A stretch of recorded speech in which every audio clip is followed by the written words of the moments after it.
Why would that make me feel any better?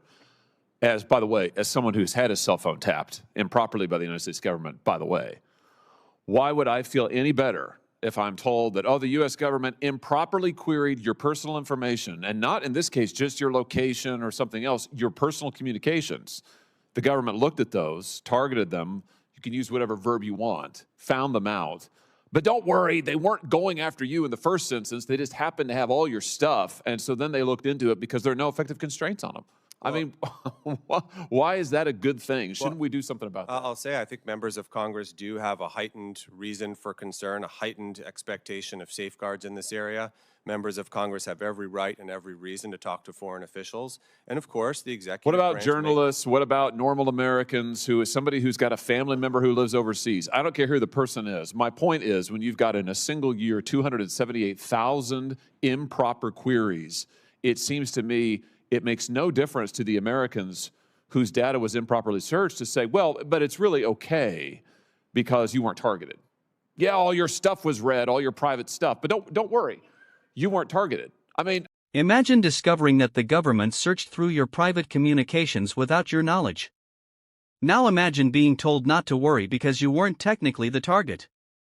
That was the explosive exchange that unfolded during a Senate hearing when Senator Josh Hawley confronted a legal expert over one of the most controversial surveillance programs in America, Fisa Section 702.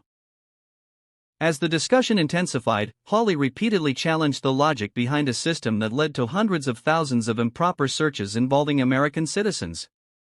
What followed was a tense back and forth that raised major questions about privacy, government power, and the constitutional rights of every American.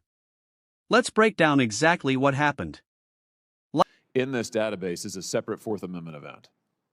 Yes, Senator, I just want to note that the second narrowing function is the FBI is only getting 3% of the overall target set from this. So it's a subset of a subset that's being checked, and there, in most cases, there's nothing there. Why shouldn't there be? Why shouldn't we treat? Why isn't it logical, as the court said in Hasbadrami, the Second Circuit unanimously? Why shouldn't we treat the querying of U.S. persons out of this dragnet database? Why shouldn't we treat that as a separate Fourth Amendment event requiring some additional process? Maybe a warrant, as Senator Lee has proposed. Maybe some other process, but why shouldn't we say, you know, actually, yes, when you go to this massive database and ask about a U.S. person, that's a Fourth Amendment event that requires some process, some scrutiny. Yes, and so there are two answers to that. One is a legal answer, and we've covered that a lot, but in short, we don't require the FBI agent to get a warrant before going to check the filing cabinet. Yeah, but this is totally analogous to that, as the Hasbadrami court said, right? And as indeed the U.S. Supreme Court said in Riley. I mean, this is a completely analogous to saying that you have a piece of information down in a locker somewhere that you got pursuant to probable cause and indeed a warrant for a particular case. Here you have a massive dragnet of information. You just told me a second ago that you couldn't target the American citizens. So none of this information with the American citizens has received any process whatsoever. But now the FBI or the NSA, whomever, can go and query this database for the first time and get information on U.S. citizens, particularly for the first time, and you're telling me that that's not a separate Fourth Amendment event?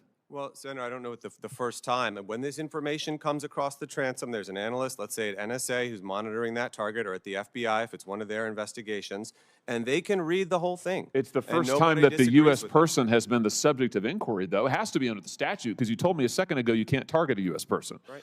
It's got to be purely incidental. And the statute also says you can't target a foreign person for the purpose of getting information on a U.S. person through the back door. So it therefore follows that when you go to query the database later, query a U.S. person in the database, that's the first time the U.S. person is the subject of the inquiry. And my question to you is, that looks an awful lot like a search and seizure for a Fourth Amendment purposes. Why shouldn't we say, yeah, okay, that's a Fourth Amendment event. We need some additional process around that. Yeah, and Senator, I think the government has already collected this information. In many cases, an analyst may have sat there and read the email. To me, it seems passing strange to say that someone has a reasonable expectation of privacy still in something that an intelligence analyst has sat there and read as it came across in their collection stream. It just seems to me you can't have it both ways. You can't say that there's no targeting of U.S. persons that's forbidden under the statute, but then when they do want to actually target a U.S. person, they don't need any process for it. You're saying on the one hand, no process needed on the front end, no process needed on the back end. I just think, Mr. Chairman, this is an extremely, extremely important issue. 278,000 improper queries of Americans in 1 year alone. The idea that we would renew 702 without some sort of reforms to protect U.S. citizens, I think is just totally irresponsible. Like and subscribe for more political showdown.